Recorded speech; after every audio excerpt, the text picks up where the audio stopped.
Israel का air defence system iron डोम एक ऐसी शक्तिशाली टेक्नोलॉजी है जिसे भारत भी पाना चाहता है।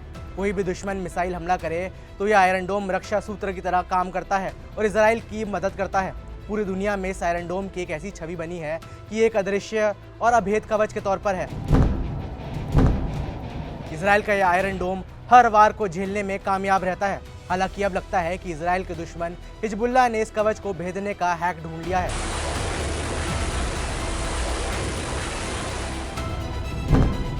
दरअसल हिजबुल्लाह ने बीते दिन सोमवार 11 नवंबर को उत्तरी इजराइल पर 145 मिसाइलों से ज़्यादा रॉकेट के साथ हमला किया।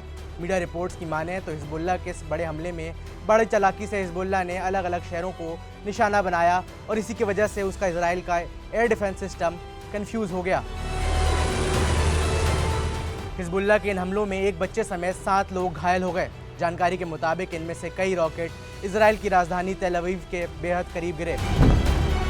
ऐसे में अब एक बड़ा सवाल ये है कि क्या आयरन डोम के फेल होने से इजराइल के प्रधानमंत्री बेंजामिन नेतन्याहू की जान पर खतरा आ गया है। नमस्कार, मेरा नाम है वैभव, आप देख रहे हैं जी स्विच।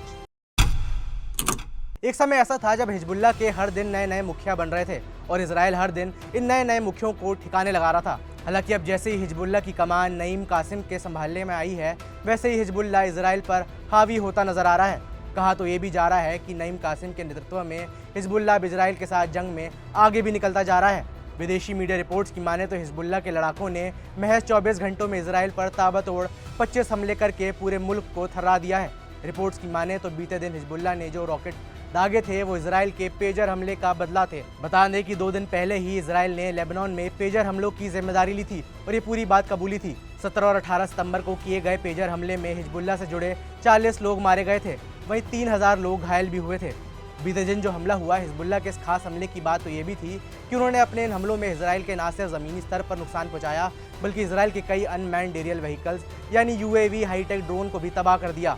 अब इस सब में गौर करने वाली बात यह भी है कि जिस टेक्नोलॉजी के भरोसे, जिस एयर डिफेंस सिस्टम आयरन डोम के भरोसे इजराइल बैठा था, उसने भी उन्हें इस बार धोखा दे दिया।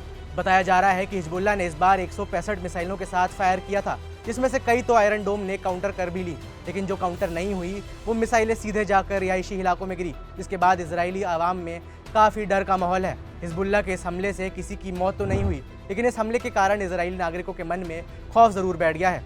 समझने वाली बात है कि अगर हिजबुल्लाह आज इजरायली नागरिकों के मन में खौफजदा करने में भी कामयाब रहता है तो उनकी एक बड़ी जीत है। इजरायली नागरिक अगर खौफ में होंगे तो वो कहीं ना कहीं अपनी सरकार पर युद्ध को रोकने का दबाव बनाएंगे और युद्ध को रोकने के लिए प्रेशर बढ़ाएंगे।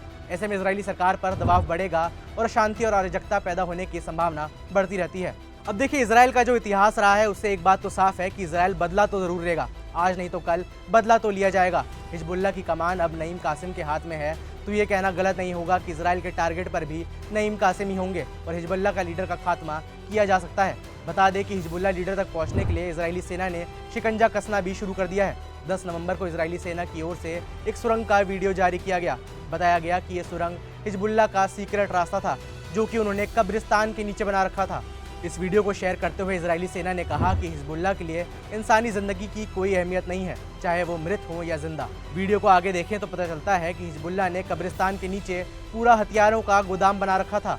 कब्रिस्तान के नीचे राइफल, ग्रेनेड लॉन्चर और बारूद रखा गया था। ये कहना गलत नहीं होगा कि इजराइल अगर ऐसी सुरंग को ढूंढ सकता है तो हिजबुल्लाह चीफ तक पहुंचना भी उसके लिए ज़्यादा बड़ी बात नहीं होगी। इजरायली खुफिया एजेंसी मोसाद का तो काम ही यही है, अपने दुश्मनों को ठिकाने लगाना। इजराइल शायद युद्ध रोकने की बात तो सोच सकता था, लेकिन अब ऐसी हालातों में, ऐसी सिचुएशन में युद्ध रोकने और शांति की बात हो भी तो कैसे ही हो। एक सवाल तो ये भी है कि हिजबुल्लाह ने कहीं इजराइल पर हमले करके गलती तो नहीं कर दी है। हिजबुल्लाह के इस हमले को लेकर आपकी क्या राय है, यह हमें नीचे कमेंट से बताएं। मेरा नाम है वैभव, देखते रहिए जी स्विच।